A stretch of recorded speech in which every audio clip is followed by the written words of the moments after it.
കുബ്ജതന്നന്തിയെ ചെന്ന് അവൾ തൻപതേ കൃഷ്ണന്റെ ചെന്താമരാപതടീടം പദം കൊണ്ട് നന്നായി. അപ്പോൾ വളവുതി വന്നുപോയി സ്വച്ഛയായി ചിൽക്കുമാന്റെ സ്പർശ പുണ്യവിലാസേനമതെന്നീ മതിയാവൂ. നിന്നെ പിരിഞ്ഞു പോവാൻ വശമില്ലിനി ഇന്നോരുടെ കൂടെയുള്ളൊരു വയസ്യരെ താപം കളഞ്ഞിടുന്ന പാമ്പിനി ഇന്ദ്രിയെ വന്നിടുവൻ ഞാനും ഇന്നൊരു മൃഗത്തിൽ വൈകിടാതെ. സുന്ദരി നിന്മനസ്സുതം വളർത്തങ്ങനെ തന്നെയും നന്നായി പറഞ്ഞങ്ങയച്ചു. പാപം നശിച്ചു മോദോ മുഴുകിയിട്ടു പാവകൾ പോലെ കണ്ഡങ്ങളെടുത്തിട്ടു പാപികളെ തച്ചു കൊന്നു മുടിച്ചിട്ടു ശാലയിൽ നിന്നു പുറപ്പെട്ടു ലീലയാ കൃഷ്ണനും രാമനും ബാലരും. ഓരോ വിചിത്രങ്ങൾ കണ്ടു നടക്കുമ്പോൾ പൗരവരവർ തന്റെ പരാക്രമം കണ്ടതുകൊണ്ട് ഇവർ ദേവാധിപന്മാരാം ഇണ്ടലില്ലെന്നു നിരോപിതം സേവിച്ചു. വാണിതു നിദ്രയെ സേവിച്ചവர்களுം കൃഷ്ണരാമന്മാരുറങ്ങാതെ കംസന്റെ കൃഷ്ണകർമ്മങ്ങളെ ഓർത്തുകിടന്നിതു.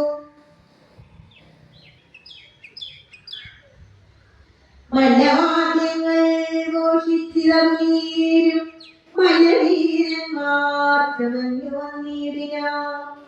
ധീരനാം ചാണൂരിനുഗ്രനാം മുഷ്ടികൻ സാരിനാം കൂടൻ ശരൻ തോശരൻ മറ്റും വീരനാം മല്ലരാകും ഗജേന്ദ്രനെ മന്ദമായി നിർത്തിയിരിക്കുന്നത് മാർഗത്തിൽ നിന്നു നീ നീക്കി നിർത്തിയിടുവാനെ പോലെ വരുന്ന ഗജം കണ്ടു മലോക പേടിച്ചു. വിജേന്ദ്രനും കോപം മുഴുത്തു ദ്രാണത്താലറിഞ്ഞിരു. ഗോവിന്ദനെ പിടിച്ചിടിനാൻ പിന്നെയും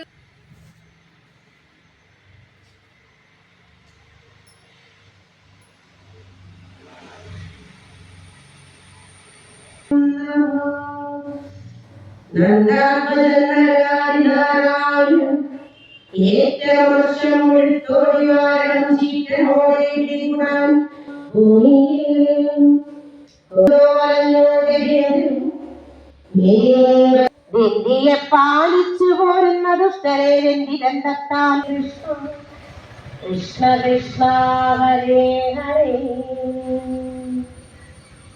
ഏർപ്പ് പൊടിഞ്ഞ മുഖക്കുക്കിയിൽ കാമൻ ഇവനെന്നും ചാരു ഗോപാലകനെന്ന് ഗോപാലർക്കും കാലനെന്ന് അന്തകനെന്നു കംസൻ തോന്നിയറിയുന്ന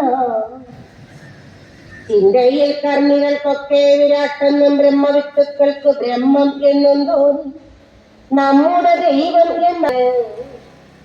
കേവലൻ രാമകൃഷ്ണന്മാർ സമസ്തജിതാത്മാക്കളാം ഇവർ തന്നെ ജയിപ്പാൻ പണി എന്ന് മാനസം തന്നിൽ ഭയം വീണ്ട് കംസനും പ്രഥമ